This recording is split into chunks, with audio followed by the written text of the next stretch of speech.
వారు నిర్వహించిన సంగతి. తెలంగాణ రాష్ట్రం ఏర్పాటైందంటే వారి పాత్ర లేనిదే అది సాధ్యం కాకుండా ఉండేది. నిస్వార్థంగా నిజాయితీగా తెలంగాణ కోసం పోరాడినటువంటి యోధుల్లో కోదండరామ్ గారు మొదటి వరుసన ఉంటారు. తెలంగాణ వచ్చిన తర్వాత 10 ఏళ్ల టీఆర్ఎస్ ప్రభుత్వం యొక్క పాలన ఏ రకంగా ఎటువైపు పయనించిందో మనందరికీ తెలుసు. గాడి చెప్తున్నటువంటి సమయంలో మళ్ళీ వారి యొక్క దురంకత నిరంకుశ పాలన వ్యతిరేకించి టీజేఎస్ పార్టీని స్థాపించి నిరంతరం ప్రజల కోసం పెద్దలు కోదండరామ్ గారు కానీ విశ్వేశ్వరరావు గారు వారి బృందం అంతా పోరాడుతున్న పరిస్థితి. 10 ఏళ్ల నిరంకుశిత పాలన విముక్తి కొరకు ఆనాడు 18లో కానీ తర్వాత 23లో కానీ కాంగ్రెస్ పార్టీతో కమ్యూనిస్ట్ పార్టీతో కలిసి కేసీఆర్ వ్యతిరేక పాలనలో మేమంతా నిమగ్నమైన సంగతి మర్చిపోలేనట్టుంది. 2023లో మేము అధికారులు రావడానికి, కాంగ్రెస్ పార్టీ రాష్ట్రంలో అధికారులు రావడానికి, కాంగ్రెస్ ప్రభుత్వం ఏర్పడటానికి కోదండరామ్ గారి యొక్క పాత్ర, వారి నాయకుల పాత్ర కూడా అశేషమైనది. వారు మాతో పాటు మిత్రపక్షంగా ఉన్నారు. ప్రజా సంక్షేమ కార్యక్రమాల్లో ఎప్పటికప్పుడు ప్రభుత్వానికి, పార్టీకి వారు సూచనలు, సలహాలు ఇస్తూ ఉన్నారు. ముఖ్యంగా తెలంగాణ దేనికోసం తెచ్చుకున్నామో నిరుద్యోగ వారి యొక్క ఉద్యోగాల కోసం వారి సలహా సూచనలు పాటించి రేవంత్ రెడ్డి గారి ప్రభుత్వం ఇదివరకు దాదాపు 80,000 పైచిలకు ప్రభుత్వ ఉద్యోగాలు ఇచ్చినటువంటి పరిస్థితి. ఆ ఉద్యోగాలు రావడంలో, ఉద్యోగ నియామక రూపకల్పనలో వారి సలహాలు సూచనలు కూడా ప్రభుత్వం తీసుకున్నటువంటి సందర్భం. ఇప్పుడు కూడా ప్రజాపాలనలో నిరంతరం వారు పార్టీకి, ప్రభుత్వానికి బాసటగా ఉంటూ వచ్చినారు. ఇవాళ కాంగ్రెస్ ప్రభుత్వం ఏర్పడే దాదాపుగా 2 సంవత్సరాలు కాబోతా ఉంది. డిసెంబర్ వస్తే 2 సంవత్సరాలు అవుతుంది. ఈ 2 ఏళ్ల పాలన కూడా ఆనాడు 2023కు మేము ఇచ్చినటువంటి వాగ్దానాలు, 6 గ్యారంటీలు, దాంట్లో మెజారిటీ అంశాలు పూరింపుకు చేస్తున్న కృషి, ప్రజల ఆకాంక్షలకి, ప్రజల ఆశలకు అనుగుణంగానే ప్రభుత్వం పనిచేస్తూ ఉంది. దానిలో భాగంగానే ఇలా దాదాపు 80,000 పైచిలకు ప్రభుత్వ ఉద్యోగాలు ఇచ్చినాము, ఇంకా ఇస్తూ ఉన్నాం.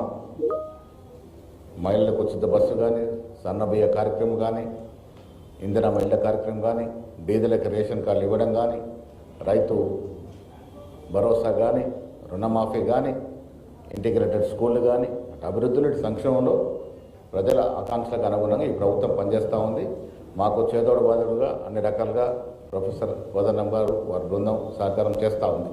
ఇవాళ నేను ఇక్కడ ఆఫీస్కి రావడానికి కారణం జూబ్లీస్ ఎన్నికల్లో వారి సంపూర్ణ మద్దతు మాకు కావాలని, అది కోరటానికి, వారికి విజ్ఞప్తి చేయడానికి నేను ఇక్కడ ఆఫీస్కి వచ్చినాను. ఈ యొక్క ప్రత్యేక పరిస్థితుల్లో జూబ్లీస్ ఎన్నిక జరుగుతూ ఉంది. అక్కడ ఉన్నటువంటి శాసన చనిపోయిన ధర్మిల ఈ ఎన్నిక వచ్చింది. అక్కడ నిరంతరం ప్రజల్లో ఉండి ప్రజల కష్టకాల్లో మమేకమై పాలు పంచుకున్నట్టు యువకుడికి నవీన్ యాదవ్కి కాంగ్రెస్ పార్టీ అభ్యర్థిగా నిలిపింది. వారి అభ్యర్థితో తోడు రేవంత్ రెడ్డి గారు ప్రభుత్వం ఇస్తున్నటువంటి అభివృద్ధి, సంక్షేమాలు ప్రజల్లో బాగా పోతూ ఉన్నాయి. జూబ్లీహిల్స్ నియోజకవర్గం పేరుకు జూబ్లీహిల్స్ అయినా అక్కడ దాదాపు 70% పైన పేద ప్రజలు ఉండేటువంటి నియోజకవర్గం అది. వారికి సన్న బియ్యం అందుతూ ఉన్నాయి, రేషన్ కార్డులు వస్తూ ఉన్నాయి, ఇందిరా మహిళ స్కీమ్ అందుతూ ఉంది, ఉద్యోగాలు వస్తూ ఉన్నాయి. ఇవన్నీ కూడా ప్రజల్లో బాగా నాటుకున్నటువంటి కార్యక్రమాలు, ప్రభుత్వం ఇస్తున్నటువంటి అభివృద్ధి, సంక్షేమం, వారికి తోడు సిపిఐ, సిపిఎం, టీజేఎస్ పార్టీల యొక్క మద్దతు, అదేవిధంగా ఎంఐఎం కూడా ఒక యువకుడిగా వారిని గెలిపించాలని చెప్పినటువంటి సందర్భం. సో వీరందరి మద్దతుతో పాటు ప్రభుత్వం ఇస్తున్నటువంటి అభివృద్ధి, సంక్షేమం డెఫినెట్గా మా విజయానికి దోహదపడుతుంది.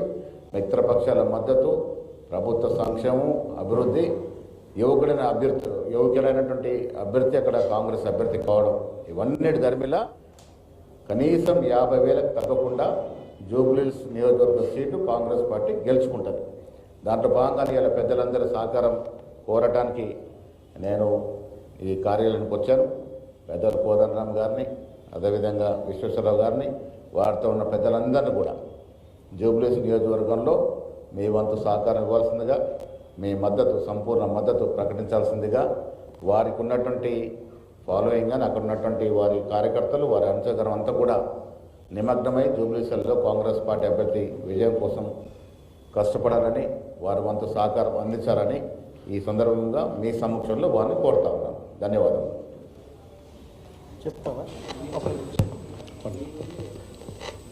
మిత్రులందరికీ తెలిసింది అలా కాంగ్రెస్ పార్టీ నిన్న మనలో ఒక లెటర్ ఇచ్చింది. లెటర్ ఇచ్చిన తర్వాత మేము కూడా నిన్న ఇవాళ చర్చ చేసుకున్నాం. చర్చ చేసిన తర్వాత కాంగ్రెస్ పార్టీ ఏదైతే బై ఎలక్షన్ ఉందో జూబ్లీహిల్స్లో కంప్లీట్గా అన్కండిషనల్గా సపోర్ట్ చేయాలని మేము నిర్ణయించుకున్నాం.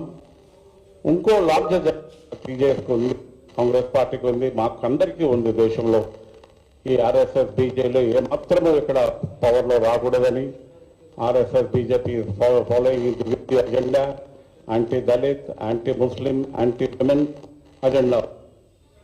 రాష్ట్రంలో సబ్ క్లాసిఫికేషన్ కానీ ఈ 42% రిజర్వేషన్ కానీ ఇట్స్ వెరీ రాడికల్ స్టెప్. దేశంలో ఇంతవరకు ఎవరు ఒక కమిషన్ వేయడం కానీ, మళ్ళీ డెడికేషన్ కమిషన్ అటెండెన్స్ పాస్ చేయడం కానీ అసెంబ్లీలో పాస్. కాబట్టి we are also interested in completely supporting Congress policies. Congress policies, as all of you know, stand for secularism, stands for constitutional values and social justice. ఇది ఒక చిన్న ఎలక్షన్ అని అనుకోకూడదు. దేశంలో ఎలక్షన్ జరుగుతూనే ఉంటాయి, కానీ it is our responsibility to strengthen the Congress party. అందుకనే ప్రొఫెసర్ కోదండరామ్, ఇందాక మహేష్ గౌడ్ అన్నట్టు, he had a very important role in the history of Telangana. For the last 25-30 years, he has been in several moments. We are happy, we have discussed, and we will definitely support the party, and we will see that the Congress candidate wins with a massive margin. Thank you very much. మిత్రులారా, మా కార్యాచరణ కొంత PL Visweswara Rao గారు ప్రకటించారు. ఇంకా కొంత వివరాలు మేము మళ్ళీ ఒకసారి కూర్చొని మాట్లాడుకున్నాక దాన్ని కూడా మేము ప్రకటిస్తాం. ఒక 2-3 విషయాలు మహేష్ కుమార్ గౌడ్ గారికి తెలియజేయటం జరిగింది. ఇవాళ తెలంగాణ ఉద్యమకారులు ఒక గుర్తింపు కోసం వాళ్ళు ఆరాటపడుతూ ఉన్నారు. కాంగ్రెస్ పార్టీ కూడా గుర్తింపు ఇస్తానని హామీ ఇచ్చిన సంగతి ప్రపంచానికి కూడా తెలుసు. దానికోసం కొంత సత్వరం చర్యలు తీసుకోవాలని కోరినాం. అదేవిధంగా నిరుద్యోగ సమస్య పరిష్కారం విషయంలో కూడా కొంత సీరియస్గా దృష్టి పెట్టవలసిన అవసరం. ఎందుకంటే పిల్లల్లో ఒక అలజడి ఆందోళన ఉంది. దాన్ని దృష్టిలో పెట్టుకొని కొంత వేగంగా కార్యాచరణ ఒకటి తీసుకోవాలని చెప్పి కూడా సూచన చేసినాం. అదేవిధంగా మిత్రపక్షాలకు కూడా తెలంగాణ జనసమితికి తగిన భాగస్వామ్యం కల్పిస్తానని కూడా కాంగ్రెస్ పార్టీ హామీ ఇచ్చింది. ఆ భాగస్వామ్యం విషయంలో కూడా వేగంగా చర్యలు తీసుకోవాలని మేము వారిని కోరటం జరిగింది. వాటికి వారు చాలా సానుకూలంగానే స్పందించారు. అతి త్వరలోనే ఒక నిర్ణయం తీసుకుంటామని. ఈ పొత్తు అనేది ఇక్కడితో ఆగకుండా స్థానిక ఎన్నికల్లో కూడా మేము అక్కడో ఇక్కడో కొన్ని పోటీ చేస్తున్నాం. అందుకు సంబంధించినటువంటి ఒక జాబితా కూడా అది కూడా నేను వారికి అందజేస్తున్నా. దాన్ని వారు కొంత పరిశీలన చేసి ఆ కొద్ది సీట్లలో మాకు మద్దతు ఇవ్వాల్సిందిగా నేను ఈ సందర్భంగా కోరుతున్నా. ఇక మిగతా కార్యాచరణ ఏదైతే ఉందో జూబ్లీహిల్స్ ఎన్నికలకు సంబంధించి మేము కూర్చుంటాం. మళ్ళీ ఒకసారి మాట్లాడుకున్నాక ప్రెస్ మీట్ పెట్టి ప్రకటిస్తాం. అక్కడ మా కార్యకర్తలందరిది కూడా మీటింగ్ ఏర్పాటు చేస్తాం. ఏర్పాటు చేసినాక ఇంకేమేం చేయాలనేది తప్పకుండా అక్కడ నిర్ణయం చేసుకుంటాం. సమిష్టిగా జరిగే మీటింగ్లో నిర్ణయం చేసుకుంటాం. ఇది ఇక్కడ ఇవాళ ప్రధానంగా అనుకున్నటువంటి విషయాలు. మీ అందరు కూడా ఈ పత్రికా సమావేశానికి వచ్చి సహకరించినందుకు మీ అందరికీ పేరు పేరున కృతజ్ఞతలు.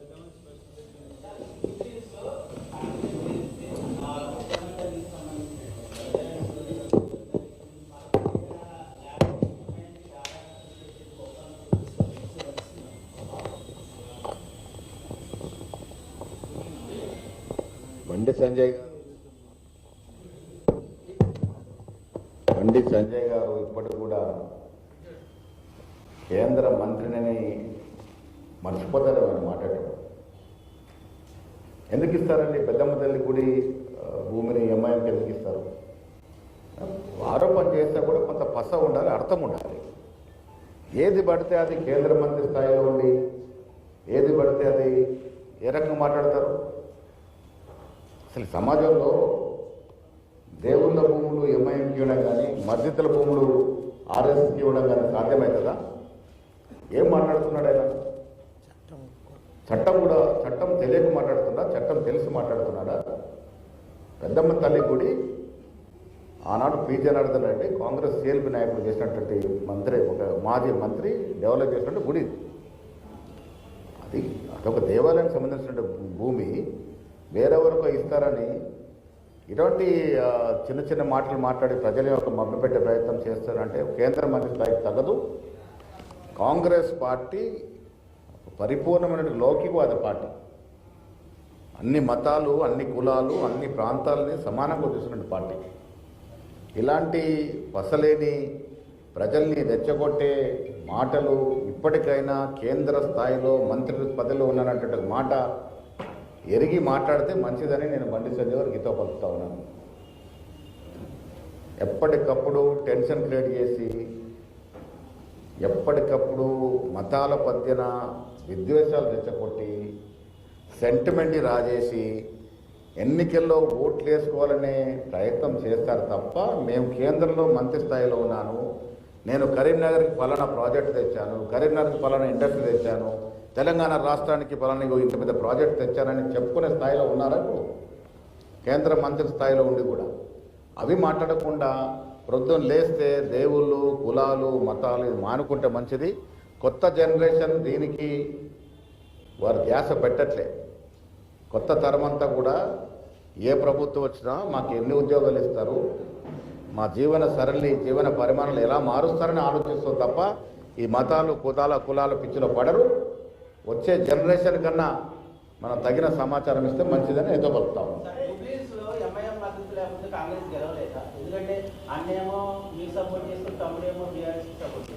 ఏమి లేవు, అవన్నీ తప్పుడు. ఇది ఎంఐఎం తెలంగాణలో కాంగ్రెస్ పార్టీ అధికారంలోకి వచ్చిన తర్వాత ఎంఐఎంకు ఉన్నటువంటి శాసనసభ్యులు మాకు మద్దతుగా ఉన్నారు. వారి రాష్ట్ర ప్రభుత్వం, రాష్ట్ర ముఖ్యమంత్రి రేవంత్ రెడ్డి చేస్తున్న అభివృద్ధి సంక్షేమాల సంతృప్తిగా ఉన్నారు.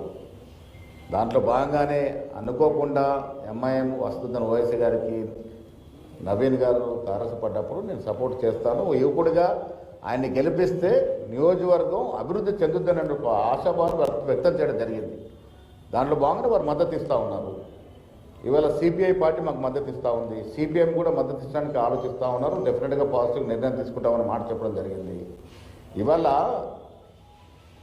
మతవాద శక్తుల్ని తగిన బుద్ధి చెప్పాల్సిన అవసరం, ఆవశ్యకత ఉంది.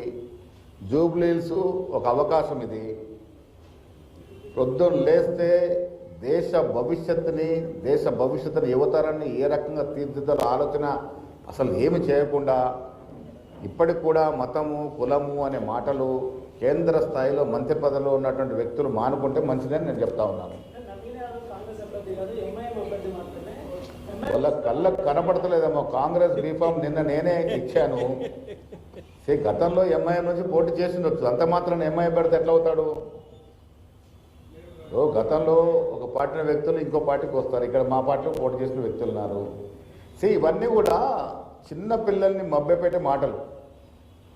ఓటు హక్కు వచ్చి 18 సంవత్సరాలు నిండిన యువకులు అందరూ కూడా తెలివిగా ఆలోచిస్తూ ఉన్నారు. ఇలాంటి చిన్న చిన్న మాటలకి మోసపోరు. వారికి కావాల్సింది వారి భవిష్యత్తు, వారికి కావాల్సింది ఆ నియోజకవర్గ అభివృద్ధి. అది చేసే స్థాయిలో ఇలా కాంగ్రెస్ పార్టీ మాత్రమే ఉంది. ఆ ఆలోచన కాంగ్రెస్ పార్టీ మాత్రమే చేస్తుంది. కాబట్టి యువకుల నుంచి మొదలు పెద్దలు, మహిళలందరూ కూడా కాంగ్రెస్ పార్టీకి ఓటేయడానికి సిద్ధంగా ఉన్నారు. డెఫినెట్గా ఎక్కడ కూడా కాంగ్రెస్ పార్టీ ఒక మాట ఇస్తే మాట మీద కట్టుబడి ఉంటుంది. ఇలా పెద్దలు కోదండరామ్ గారి సేవలు శాసన మండలిలో అవసరం కాబట్టే వారిని శాసన మండలికి అవకాశం జరిగింది. ఎవరు అడ్డు తలిగారో ఏ రకంగా అడ్డు తలుగుతారో నీకు తెలుసు. అదే కాకుండా మేము గతంలో ఇచ్చిన హామీ ప్రకారం వచ్చే కార్పొరేషన్ బోర్డులో కూడా కోదండరామ్ గారు ఇచ్చే లిస్టుకు ప్రాధాన్యత ఉంటుంది. వారికి కూడా అవకాశం కలగజేస్తాం. సిపిఐకి మాట ఇచ్చాం కాబట్టి కౌన్సిల్లో ఒక సీట్ ఇచ్చాం, మీరు చూశారు. వెనక ముందు మేము ఇచ్చిన మాట పరిపూర్ణంగా నిలబెట్టుకుంటాం, దాంట్లో ఇది లేదు. కాంగ్రెస్ పార్టీ అంటే నిబద్ధత. కాంగ్రెస్ పార్టీ అంటే ఒక మాట ఇస్తే మాట నిలబెట్టేటువంటి పార్టీ. సోనియా గాంధీ మాట ఇచ్చారు కాబట్టి తెలంగాణ అయింది. ఇవాళ సోనియా గాంధీ లేకుండా తెలంగాణ వచ్చేదే కాదు. ఇది రాష్ట్ర ప్రజలందరికీ తెలుసు, దేశ ప్రజలకు తెలుసు. కాంగ్రెస్ పార్టీ కమిట్మెంట్ ఇస్తే కొద్ది వెనక ముందైనా పరిపూర్ణంగా ఆ మాట నిలబెట్టుకునే పార్టీ కాంగ్రెస్ పార్టీ. ఆల్రెడీ ప్రచారంలో ఉన్నారు, ప్రచారం నడుస్తూ ఉంది. రేపటి నుంచి, నిన్న దీపావళి పండుగ, రేపటి నుంచి ముమ్మరంగా ప్రచారం ఉంటుంది. Thank you. Every step forward is for the ones we love, giving them a future that shines brighter.